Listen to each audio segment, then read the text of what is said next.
안녕하세요. 향기책방입니다. 우리가 살아가면서 어떤 게 이렇게 힘든 걸까? 하고 생각해보면 여러 가지 이유가 있겠지만 관계를 빼놓을 수가 없습니다. 사람은 오롯이 혼자 살 수 없기에 다양한 관계를 맺으며 살아갈 수밖에 없는 운명을 가집니다. 한 설문조사에 의하면 직장 생활에서 이직이나 퇴사를 결심하는 1위의 이유가 대인관계 스트레스라고 하니 우리에게 관계라는 게 얼마나 큰 의미를 가지는지 알 수 있습니다. 사람과의 관계가 늘 웃을 수만 있다면 좋겠지만 그렇지 않은 방향으로 많이 흘러갑니다. 그럴 때 누가 해답을 제시해주면 좋겠지만 사람 간의 관계는 정답이 없으니 이렇게 힘들고 고민스러운 거겠죠. 오늘의 책 관계를 정리하는 중입니다를 함께 하면서 그 고민을 나눠보는 시간을 가져볼까 합니다. 내가 진정 행복하기 위해서 나를 바로 세우고 아끼고 사랑하는 연습이 필요한 만큼 이 시간을 통해 타인 속의 내가 아닌 진짜 나에게 다가가 보셨으면 좋겠습니다. 그럼 지금부터 두 번째 이야기를 읽어드리겠습니다.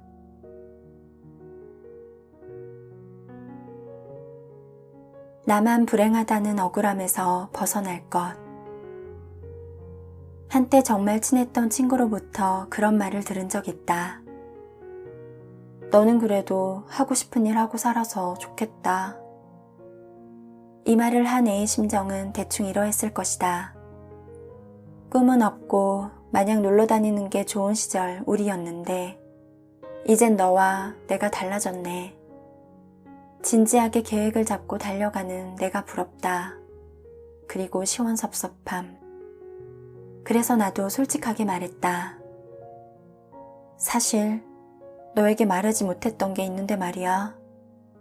솔직히 지금 이 길을 걷고 있으면서도 매일 파도였어. 전혀 행복하지 않았던 것 같아. 입대를 앞두고 우연히 발견한 뼈 종양. 그것 때문에 수술 날짜를 기다려야 했던 1년, 요양을 위해 보내야 했던 1년, 도합 2년을 허송세월로 보내고 나니 별로 살고 싶지 않았거든. 이미 전역한 애도 있고 복학을 앞둔 동기도 있던데 정말 나는 아무것도 해놓은 게 없었으니까 열등감에 차올라 그나마 시작한 것이 글쓰기였어. 군대에 다녀오진 않았지만 다른 의미에서 나도 많이 힘들었어. 그러자 친구가 그제야 속 이야기를 꺼내더라. 자신도 군대에서 힘줄이 끊어지는 사고를 겪었다면서 말이다.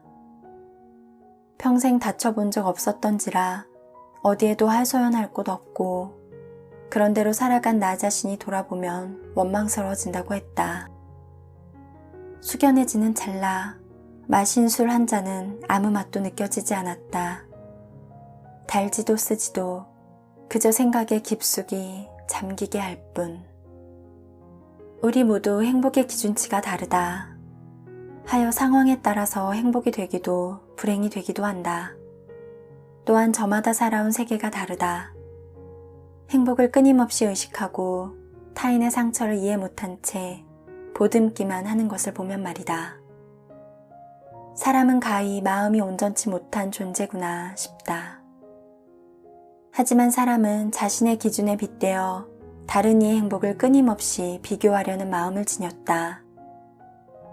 더 큰 불행이 엄습해올 것을 알면서도 멈추지 않는 것을 보면 말이다. 우리 모두 아픔을 안고 살아가지만 그러한 아픔을 끝끝내 밝히지 않는다.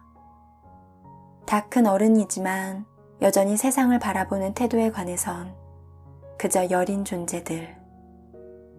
행복에도 감수성이 있다면 좋지 못한 쪽으로 가지 않도록 막아서는 태도가 필요하다. 타인의 면모에 쉽게 흔들릴지라도 그것이 겉으로 드러나는 단편일 뿐이라고 생각할 줄 알아야 한다. 각기 다른 상처를 가지고 사는 존재가 우리 모두라는 것을 알 것. 부러움과 시기, 각자의 외로움, 이 모든 것이 파생된 곳은 단지 아무것도 없는 공허였음을 알기를 바란다. 이렇게 말하였지만 여전히 다양한 아픔이 우리를 기다리고 있을 것이다. 또한 그 길은 무척이나 외로워서 그만 주저하게 될지도 모른다. 그럴 때일수록 생각하자. 타인의 행복 없이도 나는 의연해질 수 있다. 이 세상에 완벽한 것은 없다. 불행과 행복은 단지 감수성의 차이일 뿐이다. 본질은 바뀌지 않는다. 자아의 본질을 꾸준히 보는 습관을 들이기 위해서, 회복의 감수성을 달래기 위해서 다음과 같은 방법을 추천한다. 첫 번째, 남들보다 뒤처진다와 앞서간다의 이분법적 사고에서 벗어나자. 뒤처진다는 상당 부분 타인을 의식하고 있다는 생각을 기저에 깔고 있다. 시작부터 자신을 삶의 기준으로 삼을 수 없다는 결론을 내포하고 있기 때문에 의도적인 사고의 변환이 필요하다. 두 번째, 다음과 같은 생각을 하며 살아가자. 누구나 그에 걸맞은 고충을 안고 살아간다. 그것을 공공연히 드러내지 않았을 뿐 마음속 불안을 감추며 살아가고 있다며 나만 불행하다는 억울함에서 벗어나는 것이다. 찾아오는 평정심과 더불어 생산적인 일에 효율적으로 힘을 쏟을 수 있다. 두 가지 생각 리셋을 통해 고요를 찾았다면 마지막 할 일은 바로 이것이다. 나를 기준 삼아 어떤 행복으로 채워갈 것인가.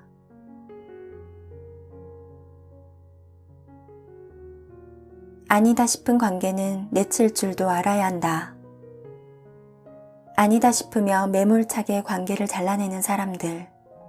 그러한 성향인 사람이 때로는 부럽다. 아니다 싶으면 상황부터 모면하고 보는 나와는 다른 사람들. 먼저 떳떳하게 자신을 아낄 줄 아는 사람들이 부럽다. 당신과 나, 그리고 연결된 사람들의 판이한 입장 표명. 이후 정치질이 난무하는 숨막히는 암투극. 그런 행위 자체가 무의미하다고 여기는 편이다. 감정 소모하지 않고 원만하게 지낼 수 있지 않나. 굳이 편을 가르고 시시비비를 가릴 필요 있을까? 둥글게 살아가자. 상처를 주면 그것은 반드시 돌아오게 마련이라고. 언젠가 되로받을 걸 말로 갚아야 할 수 있다는 인생 철학이 이리도 지키기 힘든 말이었나. 내가 아닌 다른 사람으로부터 원치 않는 사람으로 묘사되고 있을 때 그 심정이란. 집에 들어서면 하소연할 것도 없이 마냥 울음부터 터뜨려야지. 굳은 마음으로 거울을 쳐다봤는데 이런 내가 한심스러워 보였는지 전날 밤 연신 술을 들이부은 몰골을 보자 웃음이 터져나왔다. 그래, 사는 게 별거냐. 내 사람 내 관계 다 챙기면 뭐해. 돌아오는 건 공허뿐인데.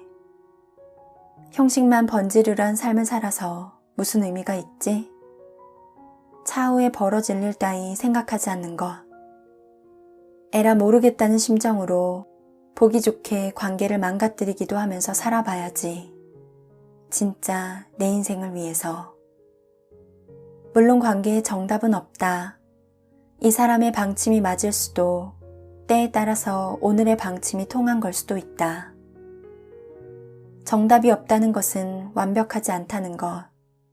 다시 말해 온전하지 않으니 때에 따라서 다각적으로 변모할 수 있는 사람이면 된다는 뜻이다. 불분명한 세상에서 이러한 사고까지 도달했다면 완전에 수렴하는 중이라 긍정할 수 있지 않을까? 어제보다 성숙한 어른이 될 수 있다는 뜻이다. 그런 의미에서 당신처럼 내성적이며 싸움에 무른 경우 부족한 부분을 채워주고자 한다. 마음가짐 첫 번째. 스스로를 직설적으로 변호할 줄 알아야 한다.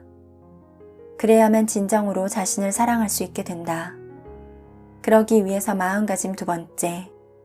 현실적인 사람이 될 줄 알아야 한다. 의사 전달을 명확하게 표현하고 선을 그을 수 있는 사람이 되어라. 나는 내성적이고 다정에 친숙한 사람이야 라면 기질적인 한계로 치부하지 않고 말이다. 발현되지 않은 면모를 가능성을 풀어헤쳐가는 과정이 필요하다. 세 번째, 실천할 당신이다. 재지 말고 이런저런 시도를 통해서 나의 것으로 만들어갈 차례다. 넘어지고 잘못된 선택이라 후회하는 순간도 있겠지만 점에서 그칠 것이 아니라 완연한 선으로 이어가는 것이다. 어떤 선택이든 결국 정답은 없겠지만 그러한 과정 속에서 적어도 부러워하지 않을 수 있다. 이를테면 아니다 싶으면 매몰차게 관계를 잘라내는 사람들이 부럽다는 것에 대해서. 그리고 당신은 생각보다 괜찮은 사람이기에 누군가에게는 믿음직한 사람일 수 있다. 비록 누군가에겐 미움이 대상이겠지만 누군가에게는 이유 없이 사랑스러운 사람이다. 당신의 둥글둥글함이 누군가에게 원만한 인상을 줄 수 있을 것이고 어떤 누군가에겐 우유부단함으로 보일 수 있다. 모든 사람에게 인정받을 수 있다는 생각을 내려놓자. 모든 사람에게 좋은 사람이 될 필요 없다. 하지만 모두에게 좋은 사람은 될 수 없어도 당신 자신과 누군가에게 끊임없이 사랑받고 있다.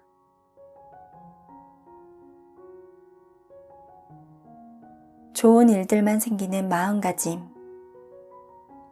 첫 번째, 긍정적인 말 많이 하기. 마음속에 좋은 생각을 심어주는 거예요. 경험한 바론 나 자신에게 할 때 효과가 가장 좋았어요. 하지만 맛있는 음식도 매일 혼자서만 먹으면 공허하죠. 마음에 구멍이라도 생긴 듯 좋지 못한 감정에 적신호가 켜질 수도 있어요. 그럴 때를 대비해 내 옆 사람에게도 한 번씩 기분 좋아지는 말을 건네보는 건 어떨까요? 어색함에 잠시 입안이 알싸할지 몰라도 머릿속에 꽃이 피어오르다 못해 과즙이 팡팡 터질 수도 있어요. 두 번째, 나 자신으로부터 행복 찾기. 내면에서 행복을 스스로 만들 줄 안다는 건 나의 인생을 그 어느 때보다 주체적으로 살고 있다는 증거예요. 정에 굶주려 타인에게 의지할 이유도 없고 허겁지겁 빵을 집어 먹듯 불안한 기색을 감추지 못한 채 행복을 배급받지 않아도 된다는 뜻이에요. 좋은 일이 또 다른 좋은 일을 부르듯 건강한 관계, 참사랑으로 발전할 여지까지 충분히 주게 되지요. 세 번째, 항상 감사하는 마음을 갖기. 변함없이 유지되는 마음의 동력과도 같으니까요. 위 세 가지를 잊지 않으면서 항상 좋은 일들만 일어나기를 바래요.